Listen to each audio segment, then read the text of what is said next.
Hello student, आज से हम 11th क्लास के बायोलॉजी सब्जेक्ट को स्टार्ट करेंगे।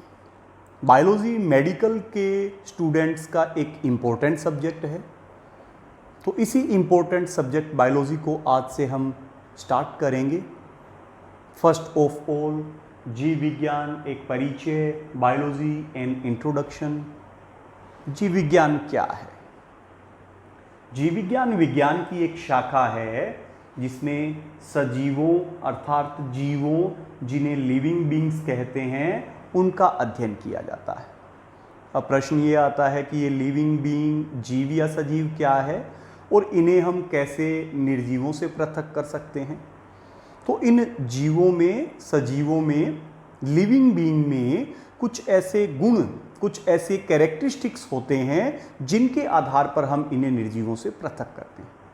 ये गुण सजीवता के गुण, सजीवता के लक्षण कहलाते हैं जो सिर्फ सजीवों में पाए जाते हैं।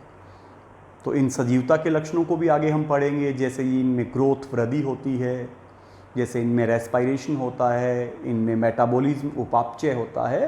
तो ये कुछ सजीवता के लक्षण है जिनके आधार पर हम इन्हें निर्जीवों से पृथक करते हैं और ये सजीवों में पाए जाते हैं।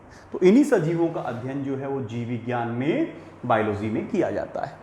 ये बायोलॉजी जो है वो दो शब्दों से बना है, bios and logia. Bios means living being, सजीव।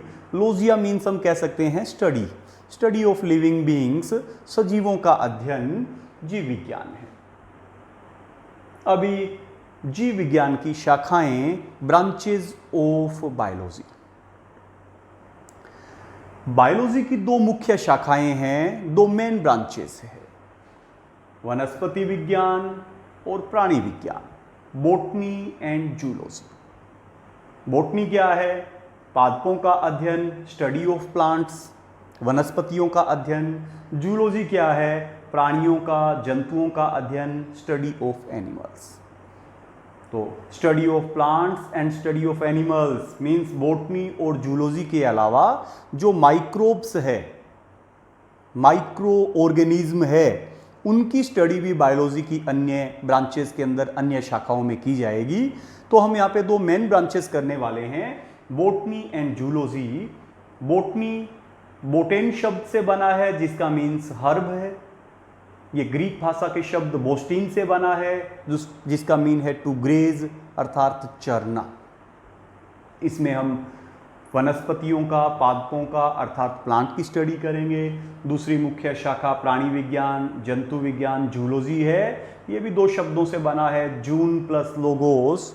जून means animal, logos means study अर्थात स्टडी ऑफ एनिमल्स। प्राणियों का अध्ययन क्या है? प्राणी विज्ञान है, जंतु विज्ञान है। अभी ये जो बायोलॉजी शब्द है इसका लैटिन फॉर्म, कौन सा लैटिन फॉर्म? BIOLOGI। तो लैटिन फॉर्म बायोलॉजी के फॉर्म में इस बायोलॉजी शब्द का प्रयोग सबसे पहले सर्वप्रथम 1736 में स्वीडिश वैज्ञानिक, स्वीडन के वैज्ञानिक कार्ल लिनियस ने अपने शोध कार्य में, रिसर्च कार्य के अंदर बिब्लियोथिका बोटेनिका नामक अपने रिसर्च वर्क के अंदर, शोध कार्य में इसका प्रयोग किया।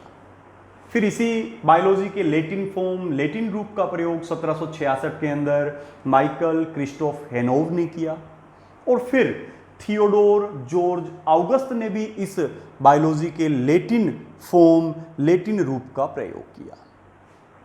बायोलॉजी शब्द का जीवों के अध्ययन के लिए प्रयोग, यानी अपने वास्तविक रूप में जो प्रयोग है वो सबसे पहले 1802 में ट्रेविरेनस और जीन बैप्टिस्ट लेमार्क ने किया। तो यहाँ पे क्वेश्चन ये आता है कि बायोलॉजी शब्द का प्रयोग किसने किया? यहाँ पर सन 1800 के अंदर कार्ल फ्रिडरिच बुर्डिच मीन्स कार्ल बुर्डिच ने भी ह्यूमन, मानव की आकारिकी, कार्यकीय और मनोविज्ञान के अध्ययन के रूप में, मॉर्फोलॉजी, फिजियोलॉजी और साइकोलॉजी के अध्ययन के रूप में भी बायोलॉजी के लैटिन शब्द, लैटिन फॉर्म का उपयोग किया। लेकिन वास्तविक रूप में अर्थात जीवों के अध्ययन के रूप में जीव विज्ञान शब्द का प्रयोग करने का श्रेय ट्रिविरेनस और लेमार्क को जाता है। तो जब आएगा क्वेश्चन, एक महत्वपूर्ण क्वेश्चन भी है, बायोलॉजी शब्द का प्रयोग सर्वप्रथम किसने किया, तो यहाँ हमारा तात्पर्य होगा कि बायोलॉजी का अपने वास्तविक रूप में अर्थात जीवों के अध्ययन के रूप में सर्वप्रथम प्रयोग जो है वो ट्रीवीरेनस और लेमार्क ने किया। अभी हिस्ट्री ऑफ बायोलॉजी, जीव विज्ञान का इतिहास।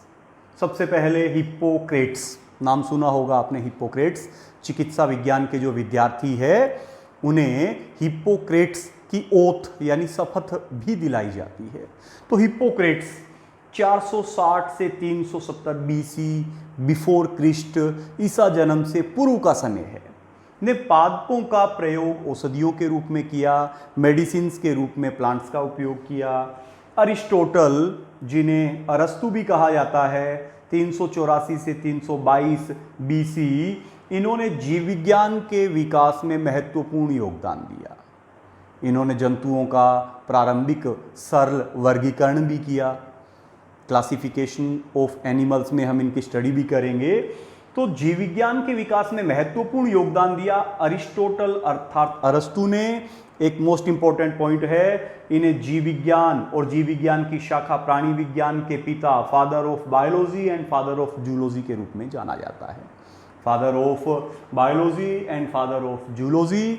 इन्हीं के एक स्टूडेंट, इन्हीं के एक शिष्य थियोफ्रेस्टस ने अपनी दो महत्वपूर्ण पुस्तकें, inquiry into the plants and the causes of plants में लगभग 480 पादपों की एक सूची बनाई। वनस्पति विज्ञान के क्षेत्र में महत्वपूर्ण योगदान के लिए इन्हें वनस्पति विज्ञान के जनक, फादर ऑफ बॉटनी के नाम से भी जाना जाता है। तो ये एक बायोलॉजी का हमने छोटा सा इंट्रोडक्शन लिया है, आगे की वीडियोस में हम इसको कंटिन्यू करेंगे। Biology study of living beings, दो इसकी मुख्य शाखाएं हैं, बॉटनी स्टडी ऑफ प्लांट्स वनस्पति का अध्ययन, जूलॉजी स्टडी ऑफ एनिमल्स प्राणियों का अध्ययन। बायोलॉजी शब्द का प्रयोग, तो हमें यहाँ पे दो वैज्ञानिकों के नाम अच्छे से याद करने हैं। 1802 में ट्रेविरेनस एंड जे.बी. लेमार्क, और फिर हिप्पोक्रेट्स, पादपों का, प्लांट्स का औषधियों के रूप में, मेडिसिन्स के रूप में प्रयोग किया। और यहाँ पे दो मोस्ट इंपॉर्टेंट पॉइंट है, अरिस्टोटल एंड थियोफ्रेस्टस। अरिस्टोटल को जीव विज्ञान और प्राणी विज्ञान के पिता के रूप में, और थियोफ्रेस्टस को वनस्पति विज्ञान के जनक, फादर ऑफ बॉटनी के रूप में जाना जाता है।